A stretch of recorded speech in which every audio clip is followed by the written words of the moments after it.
Welcome to the Growth Matters Podcast. My name is Justice. Growth Matters Podcast covers many elements such as how we can grow in our faith, family, finances, and friendships.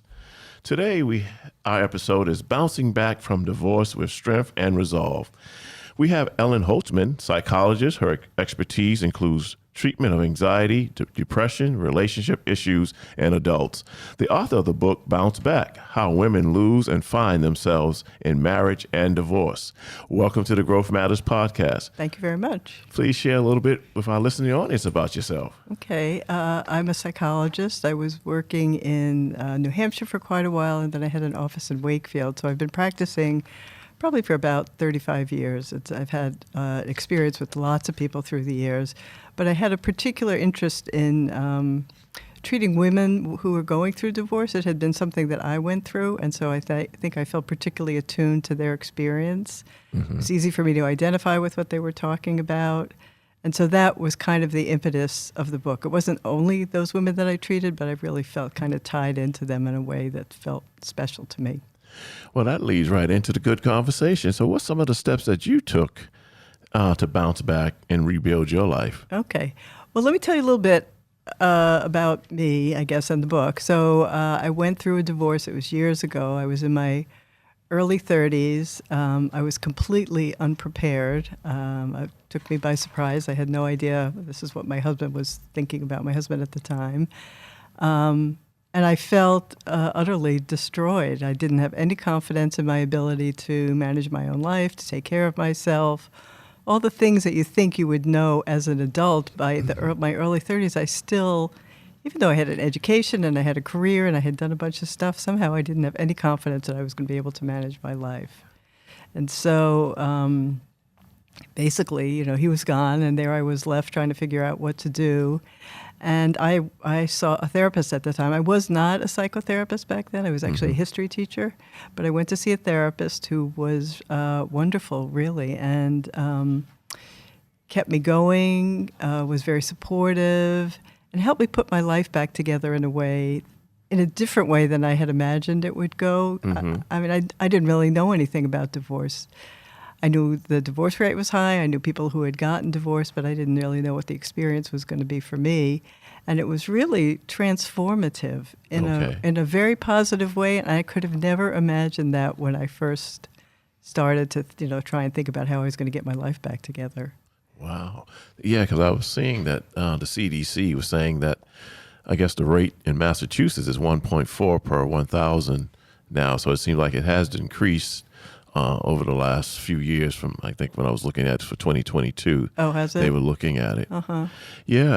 How can setting healthy boundaries with an ex-partner contribute to your healing? Okay, I'll talk a little bit about, so let me sort of go back to the book a little bit, because those are the people that I thought about most deeply. So it was my story and two other women's story, and one of the women's name was Lisa. She was another patient that I had been treating. And gosh, when she came to me, she looked like a deer in the headlights. That's all I could describe. Her eyes, she was just, terribly distraught.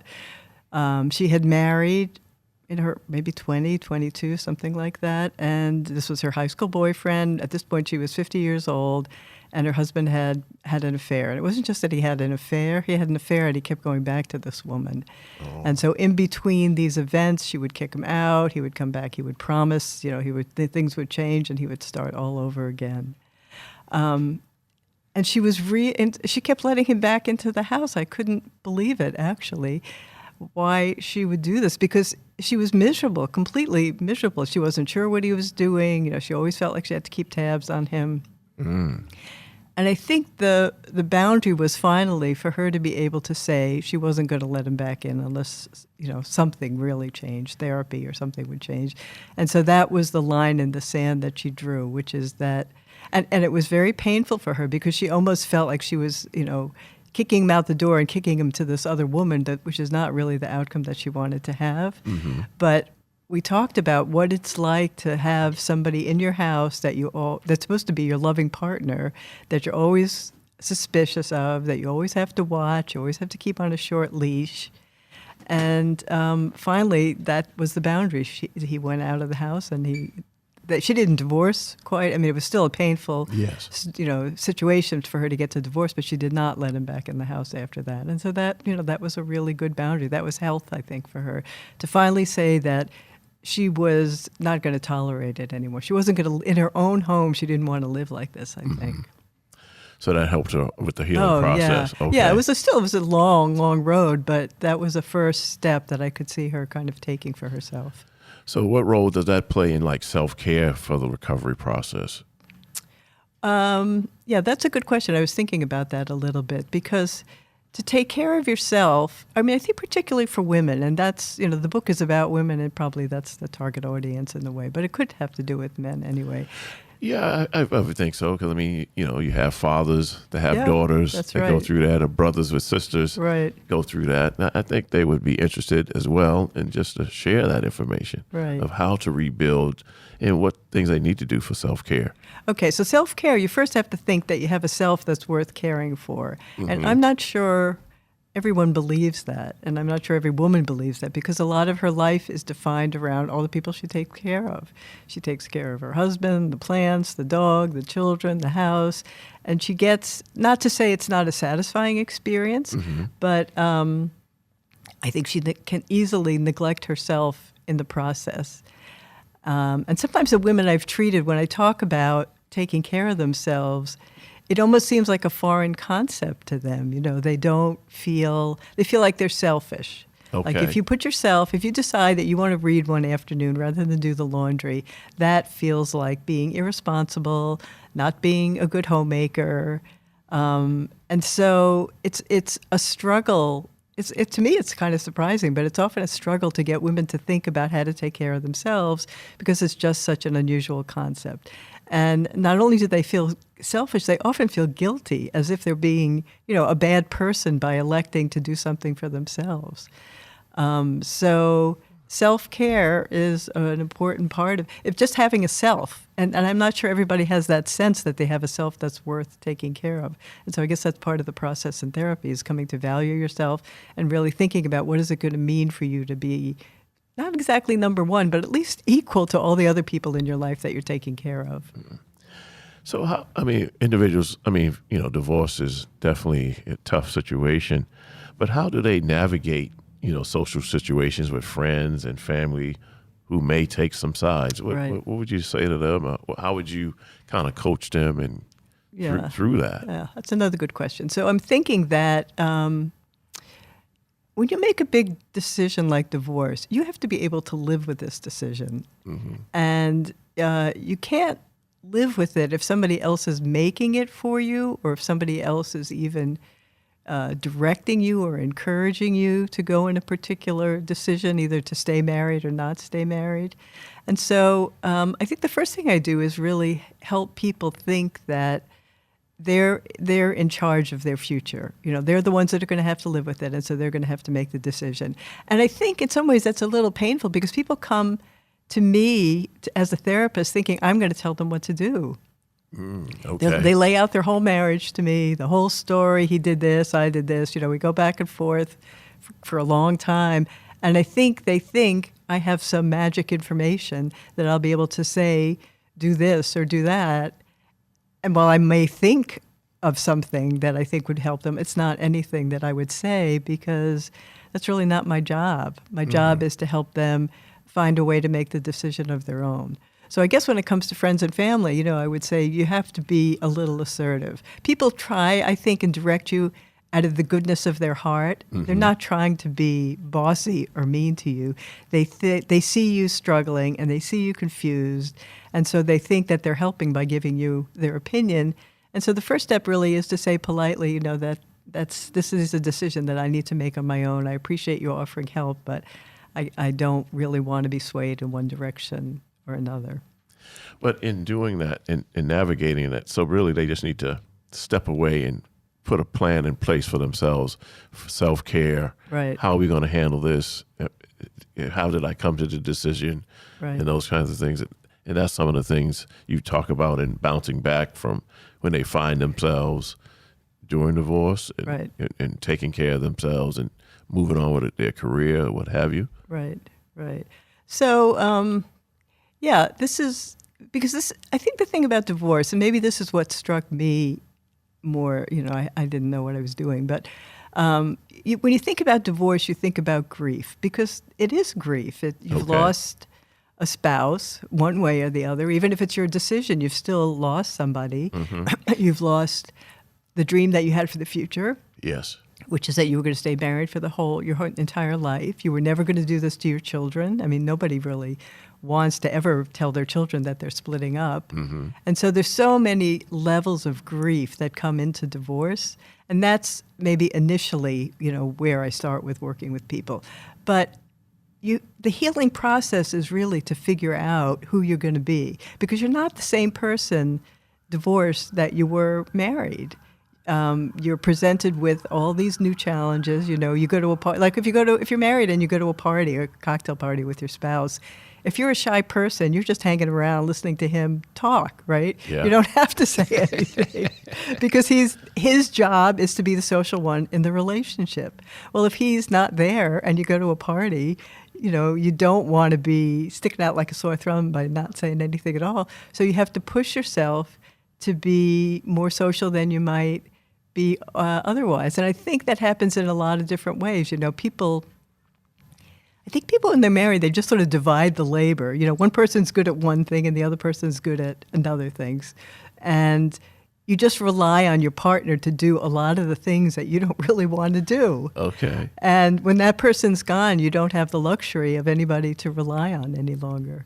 And so you have to kind of step up to the plate. And in the process, I think what's so interesting about divorce, this was my experience, and I think it's the experience of the people I treat also, you discover things about yourself that you didn't really ever know before. Like you didn't know you could go to a party and do small talk, or you didn't know you could balance your checkbook, or, cook a cake or bake a cake, whatever it happens to be. But you're now constantly put in situations that are outside of your comfort zone, and it's sort of sink or swim, and you keep discovering things about, and then in the process you're becoming another person. So who I think you feel like you've become at the end of the whole divorce process, and I don't really know the timeline. It's not a very easy thing to put a number to, is not really who you feel you were when you were married, or certainly even before you got married. Okay. When you talked about, cocktail parties, but even if the parents, they have children, what are some of the things that you help these individuals about co-parenting? What's the challenges around co-parenting if you have children? I think the bottom line, and this is so hard to do, it's one of these things that's very easy to say and very hard to do, is you have to make sure that your children's well-being is more important than exacting revenge on your spouse. And divorce brings out the absolute worst in people. I mean, they're devastated, they're angry, they're rageful. It's a terrible situation to be in. And you have to have enough self-control that you don't make your children suffer because you really want to make your spouse suffer. Okay. And that's really easy for me to say as a therapist, but I know it's very hard to do because the emotions are riding really high when you're going through a divorce. You're not the person you were before. You just cannot. For me, I had never experienced that level of anger. It was rage. I just felt like I was insane. And so I don't think that was an unusual experience. I think most people discover, the intensity of feelings that they didn't believe they could have. And so it's really easy to be a difficult parent in that situation. It's really hard not to put the kid in the middle, tell your dad this, why doesn't your dad pay me? Why is your mom saying bad stuff about me? And that's the absolute worst thing. Because, some of the reading I did on children and divorce is that it's a hard situation. I don't think anybody wants to put their kids through it. But if you make it a situation where your kids are in the middle of it and you're bad-mouthing your spouse, the kind of difficulties that your children will have in the future are really exacerbated compared to trying to be a decent human being, which, as I said, is easier said than done, I think. Yeah, and that also, for them, they might look at marriage a total different way then.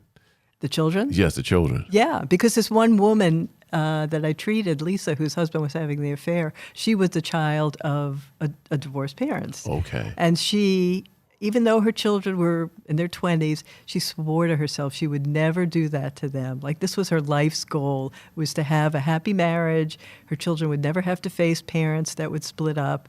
But here she was with a man he wasn't exactly abusing her, but there was not much in the way of respect. Mm-hmm. And is that a good role model for children also? So it was, it was a really difficult situation because she kind of had to break this promise she made to herself and sort of by extension to her children by saying this marriage is not going to last. No. It was really painful.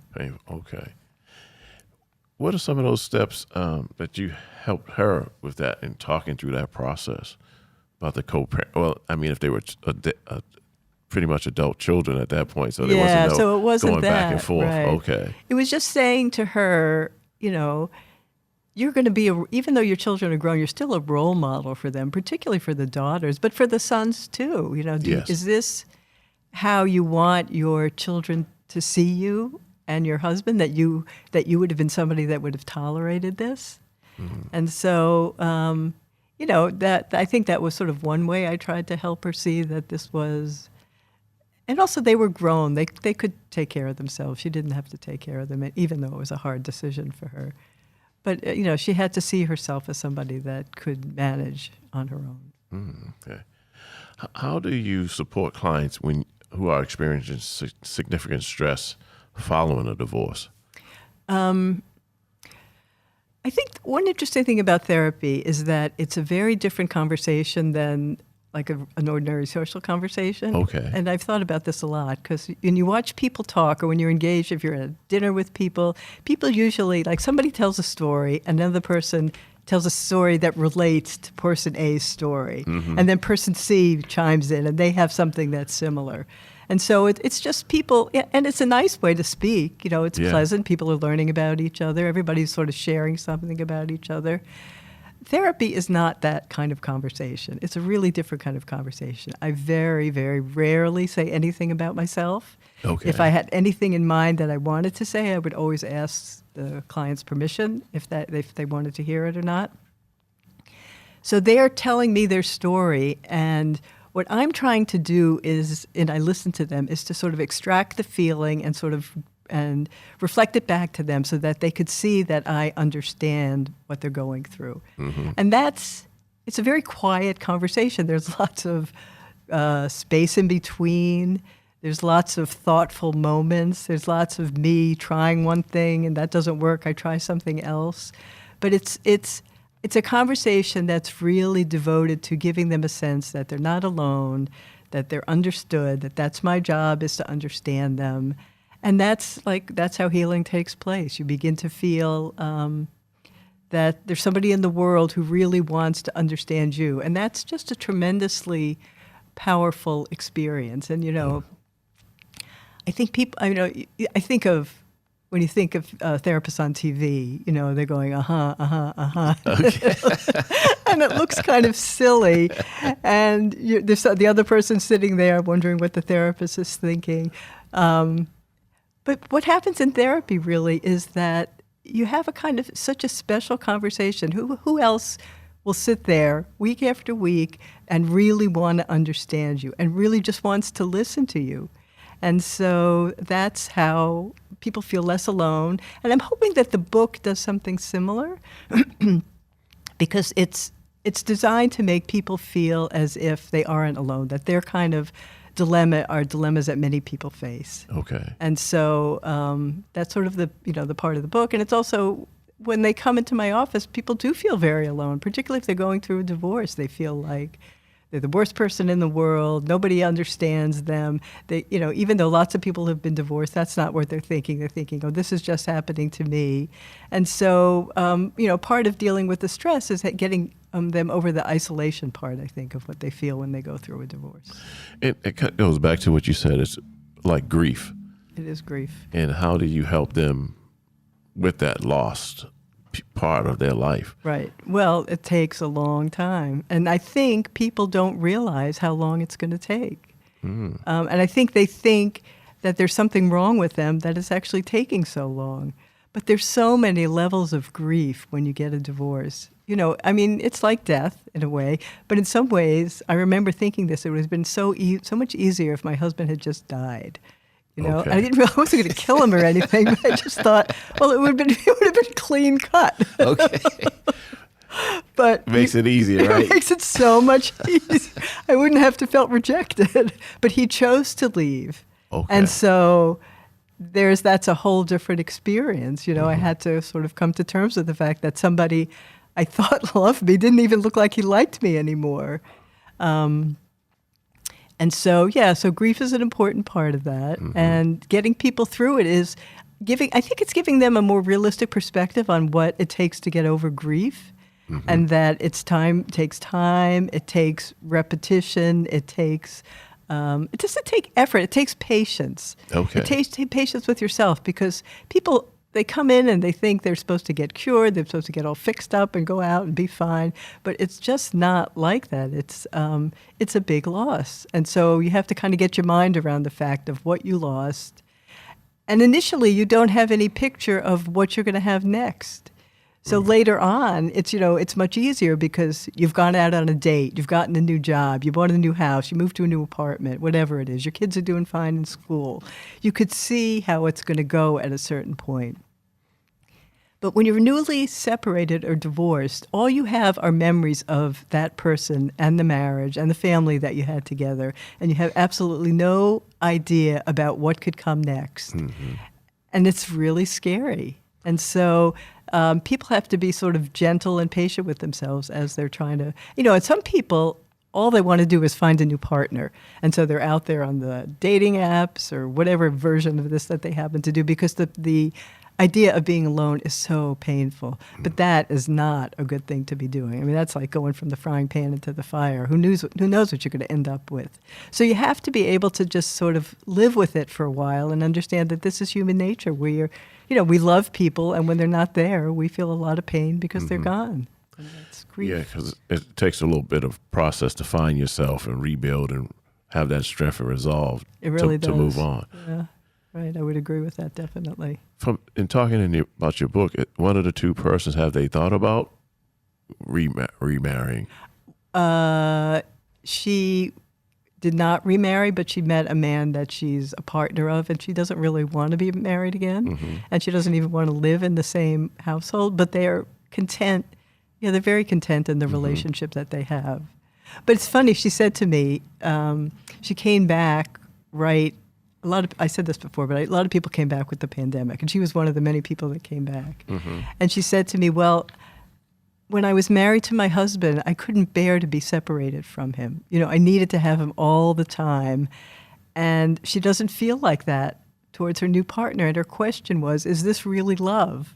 Is it love if I don't need this person 24/7? And it was a whole interesting discussion about what love is like, that, later on in life, what love is like after a divorce and how it might be different from love earlier in your life and when you're newly married.